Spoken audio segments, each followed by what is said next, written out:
Thola inyanga izwayo ke ngesongena nalo asibone ukuthi lento esho umfowethu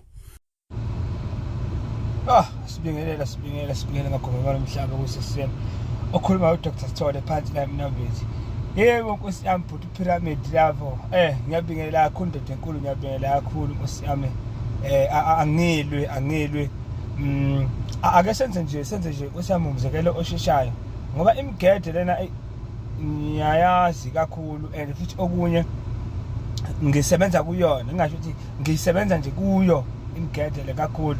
So uma uthi ucela inyanga ezizwayo ngihlezi ngizwa ke istory ke zakho ukuthi lezi zinto lezi ziyabashaya sibahangule ngomlilo zenze lezi mpotla ngaphakathi. No, ake ngi-accept challenge mina, ake ngi-accept challenge.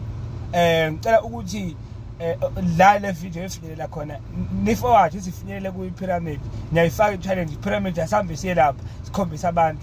Mina ke ngiyozenza zihangule wena, ngithi hlezi zihangule inyanga, mina ngifuna ihangule wena ke.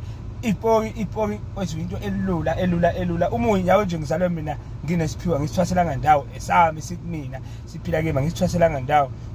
So ake ngifake i-challenge ku pyramid nalo mfowethu bani uShalom. Nawu le mgede enhlezi nisho ukuthi ikhona. Ngithathele madoda nansi challenge, ngifuna ukuya khona ke mina sibuye siqophe umlando, sifuna ukukhombisa ukuthi amandla akhona ekhubalo. Amandla akhona ekhubalo bafowethu. Mina ke nje uma ngabe into eningi engizenzayo ngizenza emgedeni, izinto eningi ngizenza ngoba lapha yana suke ngenhloso yokuthatha imali. Lapha ngisuke ngiyosebenza mina, lapha ngiyophilisa umuntu, hayi inhloso yokuthatha imali. Kodwa ke ngithi mina inyanga ezizwayo imina. Ngicela ukuthi siyeke lapha we-pyramid sibakhombisa futhi abantu singaxoxa amampunge kube ngathi silanda siyanga sesixoxa ngane kwani. Kusho mina Sibusiso wasithole phansi la eMnambithi. Ngithi asambe khehla kunjalo nje.